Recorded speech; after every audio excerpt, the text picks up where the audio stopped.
ఓం శ్రీ సాయిరామ్. 1969 సంవత్సరం డిసెంబర్ నెల సనాతన సార్ధలో భగవాన్ శ్రీ సత్యసాయి బాబా వారి 44వ జన్మదినం గురించి తెలుసుకుందాం. సాయిరామ్. 1969 నవంబర్ 23 తేదీ ఒక గొప్ప పర్వదినము. ఎందుచేతనగా అది శ్రీ బాబా వారి 44వ జన్మదినము. ఆ రోజు ఉదయం ప్రశాంతి పతాకోత్సవ సమయంలో 15,000 మంది భక్తుల కూటమి బాబావారు మాట్లాడుతూ మానవుని తన వైపు తిప్పటానికి తాను శివశక్తి అవతారముగా పత్తిలో అవతరించారని భక్తుల మధ్య సెలవిచ్చారు. ఇంకా ఈ రోజు నుంచి ఈ దినము 3 విధములుగా చాలా ముఖ్యమైన పర్వదినమై ఉన్నది.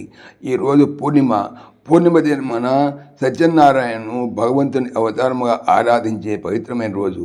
ఈరోజే గురునానక్ 500 జన్మదినము.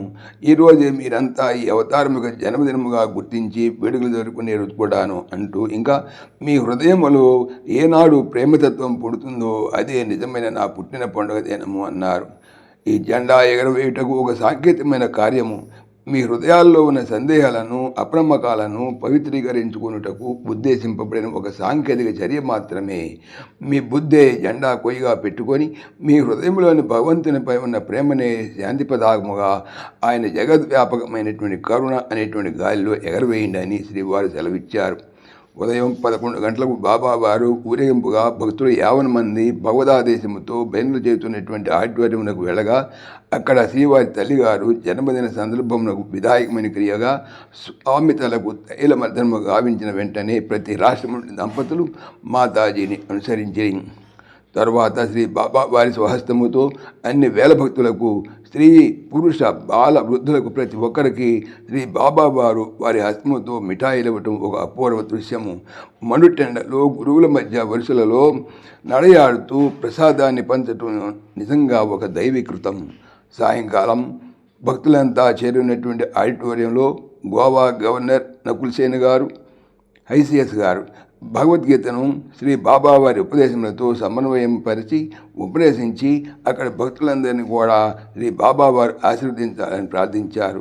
తరువాత డాక్టర్ వికే గోకాక్ గారు ప్రస్తుత ప్రపంచ పరిస్థితులను బొమ్మగట్టినట్లు వివరించి దాన్ని అనుసరించి శాంతి భద్రతలను వ్యక్తిగతంగాను సాంఘికంగాను ప్రపంచమంతటికీ కలుగజేయటానికి శ్రీ బాబావారు అవతరించన్నారు. వెంబట శ్రీ బాబావారు ప్రతిఫలాపేక్ష లేని ప్రేమ సేవాతత్వం ద్వారా పరస్పర ఐక్యముతో మాత్రము మానవ హృదయంలో శాంతిని ప్రతిష్ఠింపవచ్చును. మానవుడు తన స్వప్రయత్నములతో తను తాను రక్షించుకొనవచ్చును. తాను దేహము కానీ ఇంద్రియములు కానీ బుద్ధి కానీ ఎంత మాత్రము కాదని తాను తానే అని తెలుసుకున్న తక్షణమే విముక్తి లభిస్తుంది. అదే మోక్షము అని సెలవిచ్చరి.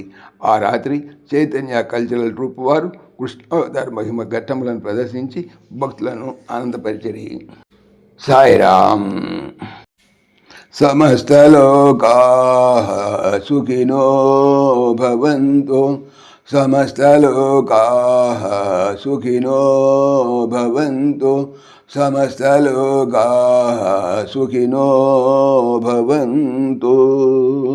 ఓం శాంతి శాంతి శాంతి. जय बोलो भगवान श्री सच्चे साई बाबा जी की जय. सर्वं సాయిశ్వరార్పణమస్తు. ఆత్మీయులకు మనవి, ఈ ఛానల్తో పాటుగా లెరన్ భగవద్గీత, లైవ్ గీత అనేటువంటి భగవద్గీత ఛానల్ మరియు భక్తి పరిమళ టీకా భాగవతం అనే భాగవత మరో ఛానల్ను స్వామి నా చేత చేయిస్తున్నారు అని తెలుపుతున్నాను. వీటికి సంబంధించిన లింక్స్ డిస్క్రిప్షన్లో చూడవచ్చు. సాయిరామ్.